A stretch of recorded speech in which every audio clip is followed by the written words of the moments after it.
The sun was sinking behind the red mesas of New Mexico when Caleb Hensley rode into the dusty town of Dry Creek. His horse, a brown mare named June, limped slightly, and his own clothes bore the marks of weeks spent trailing cattle across the plains. The town was buzzing with laughter, piano tunes, and the scent of whiskey, signs of a Saturday night. Caleb didn't come for a drink or a card game. He came because he was lonely. He was 32, a quiet cowboy who'd spent most of his life drifting from one ranch to another. He had no family left, his parents died when he was 16, and his brother never returned from the war. Years on the trail hardened him, but they also hollowed him.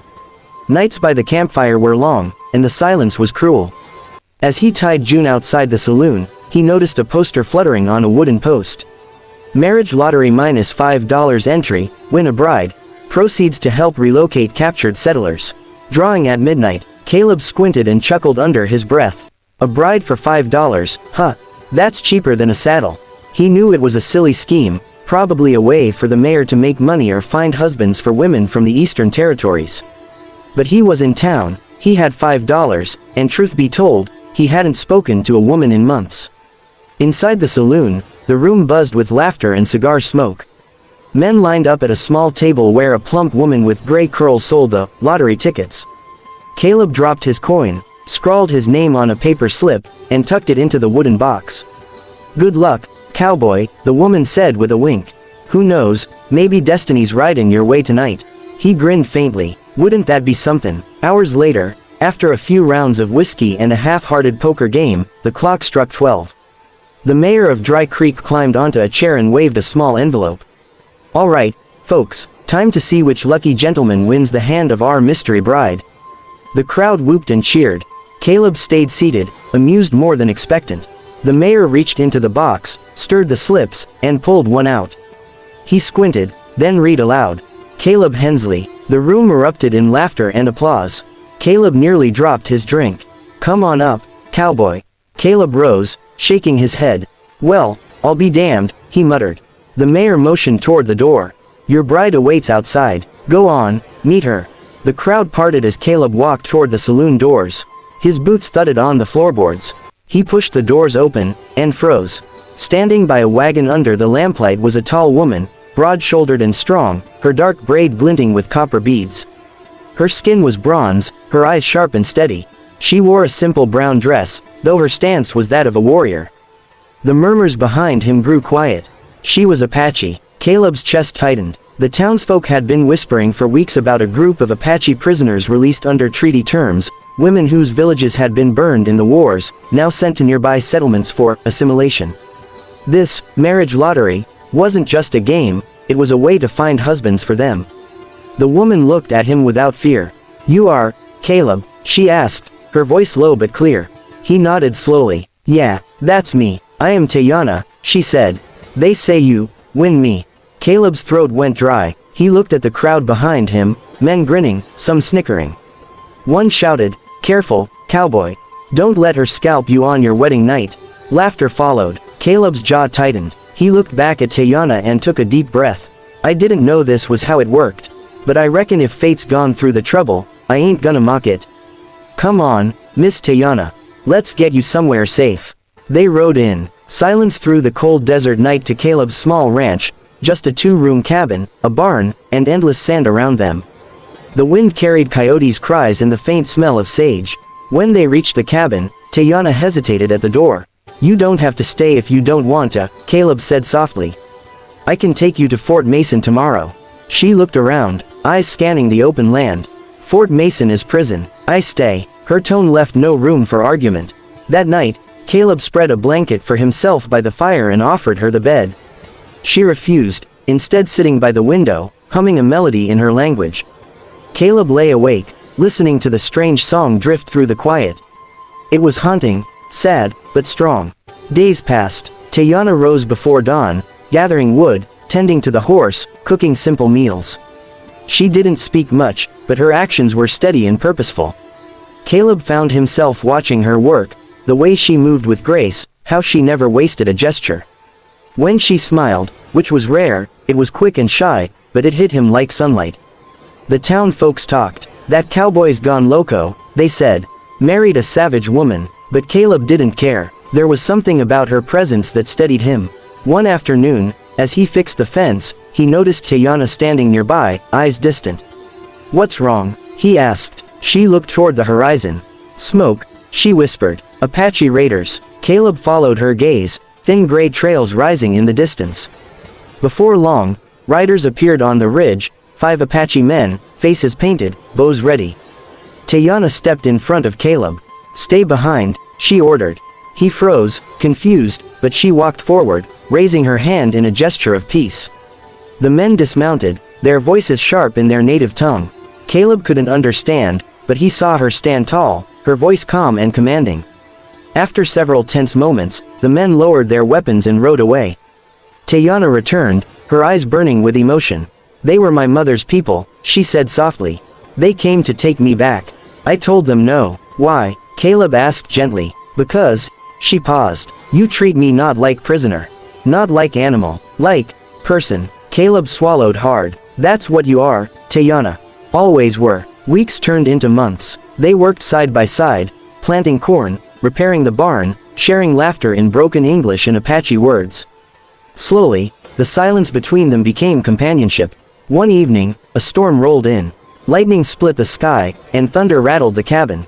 Tayanna shivered, clutching her shawl. Caleb threw more wood into the fire. When lightning struck a tree near the barn, June neighed wildly. Caleb ran outside to calm the horse, but as he did, the barn roof caught fire. "Tayanna, stay back," he shouted, but she didn't. She ran past him, dragging water buckets and shouting commands. Her courage was fierce. She climbed onto the roof, beating at the flames with her blanket. Together, they managed to put it out, collapsing into the mud, drenched and gasping. Caleb looked at her, soaked hair clinging to her face, eyes glowing with firelight. "You're something else," he said breathlessly. She smiled faintly. "You too, Cowboy." It was the first time she called him that. That night, neither spoke much. But when Caleb reached for her hand, she didn't pull away. Winter came hard. Food was scarce. Tayanna grew thin but refused to complain. One morning, Caleb found her standing outside, staring at the sunrise. "I had dream," she said, "of my people. They said the heart can live in 2 worlds. I think they mean, I stay." He looked at her, emotions welling in his chest. "You sure about that? I can take you east if you want a new start." She shook her head. "My start is here, with you." He stepped closer, brushing a strand of hair from her face. "Then I reckon I'm the luckiest fool who ever spent $5. But peace didn't last. In early spring, a group of armed settlers rode up to the ranch. Their leader, a man named Briggs, sneered. "We heard you're harboring an Apache woman. We don't take kindly to that." Caleb stepped forward. "She's my wife. You'll have to go through me first." Briggs spat on the ground. "That can be arranged." Before he could raise his rifle, Tayanna appeared with her bow drawn. "Leave," she said coldly. "You spill blood here, it curse your families." The men hesitated. Something in her voice, calm yet commanding, made them falter. Finally, Briggs cursed under his breath and turned his horse around. When they left, Caleb exhaled, trembling. Tayanna lowered her bow, her hands steady. "Guess I married a warrior queen after all," he murmured. She smiled. "Guess you did." Years later, Dry Creek changed. The wars ended, and people began to accept what they once feared.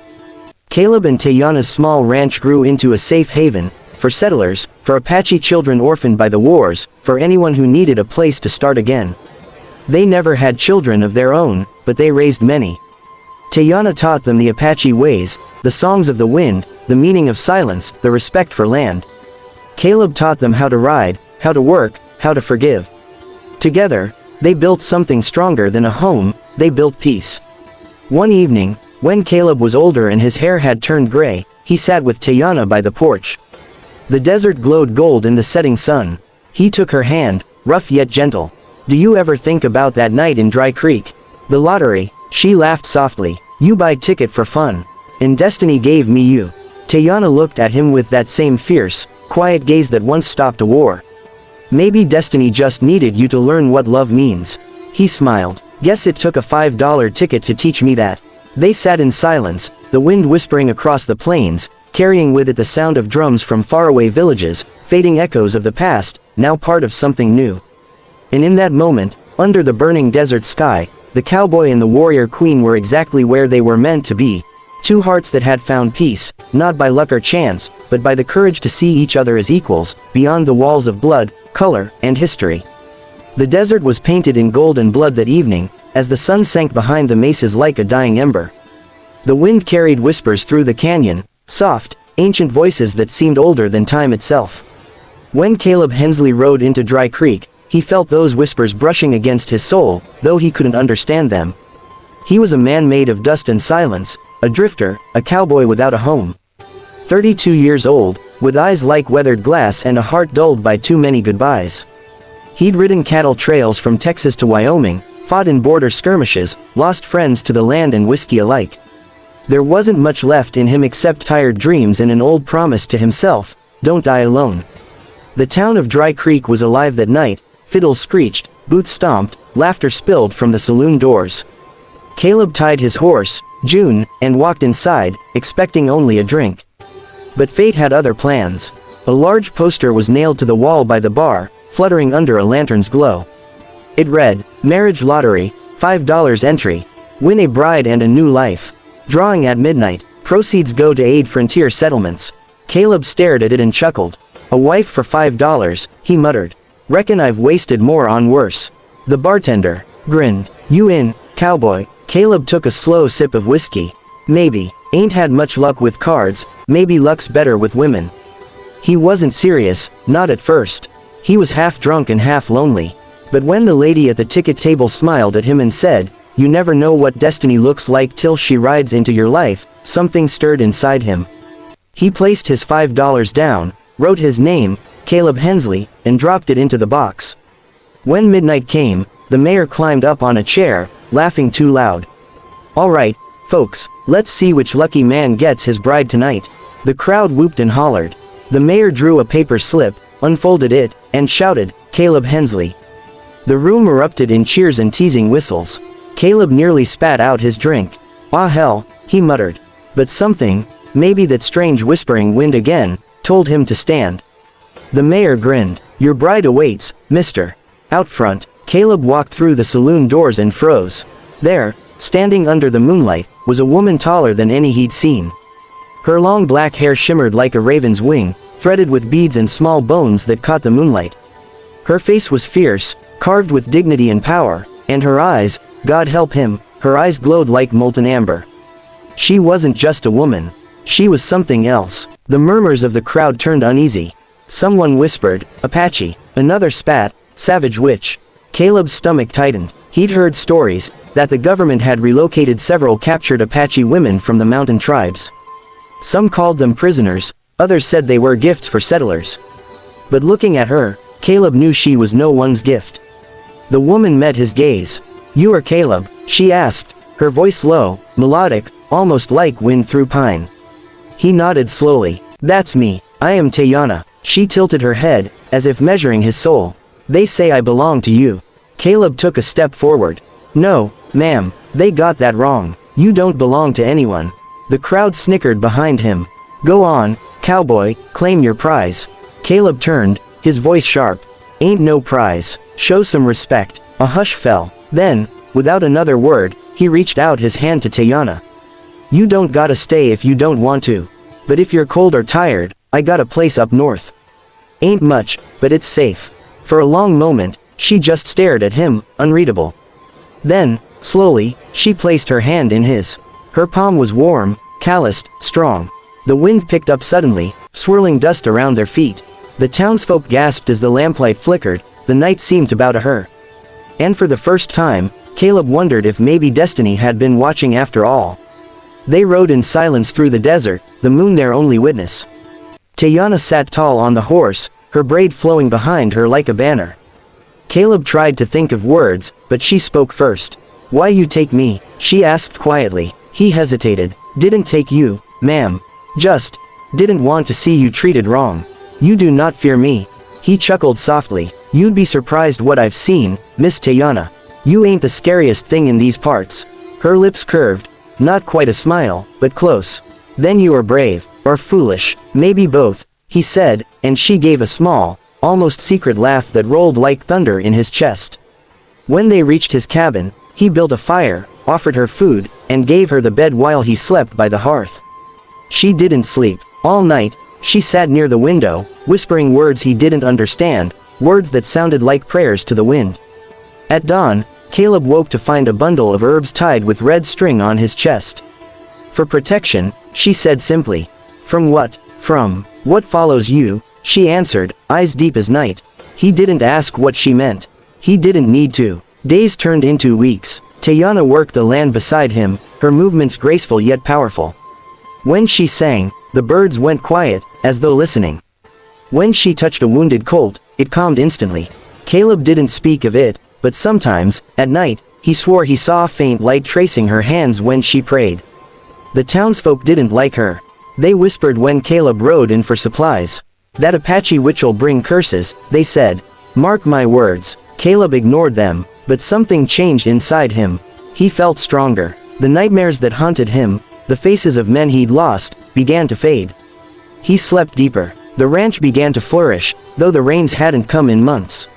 One evening, while fixing the fence, he noticed Tayanna staring toward the horizon, her eyes sharp. Riders, she said. Caleb followed her gaze, a dark cloud of dust in the distance. Within an hour, 6 Apache warriors appeared, faces painted, weapons gleaming. Tayanna stepped forward, calm as a storm before the strike. One dismounted, tall, scarred, with a hawk feather in his hair. He spoke in their tongue, his tone urgent. Caleb couldn't understand, but he saw the tension in Tayanna's shoulders. After a long silence, the warrior pointed at Caleb and shouted. Tayanna's eyes flared like firelight. She replied in a voice that made the very air tremble. The men stepped back. The warrior bowed his head and turned his horse. Within moments, they vanished into the desert. Caleb stood frozen. What in God's name just happened? Tayanna looked at him with quiet intensity. They came to take me. They thought you, my captor. He swallowed. And you told them. I told them I chose my path. And that I walked beside the man destiny sent. Caleb's voice faltered. Destiny, you think that's me? She smiled softly. You think you buy ticket for fun. But you were called. I saw your face in dream, before you knew my name. The wind rose again, carrying the faint sound of drums from somewhere far away. Tayanna closed her eyes, as if listening. The earth remembers the ones it chooses. And it chose you. Caleb didn't know what to say. He just looked at her, this woman who seemed carved from legend, and for the first time in years, something inside him stirred that he thought long dead. Hope. That night, lightning split the sky. A storm rolled over the desert, fierce and wild. The wind howled, and the rain fell like judgment. Caleb ran to bring the horses in, shouting over the thunder.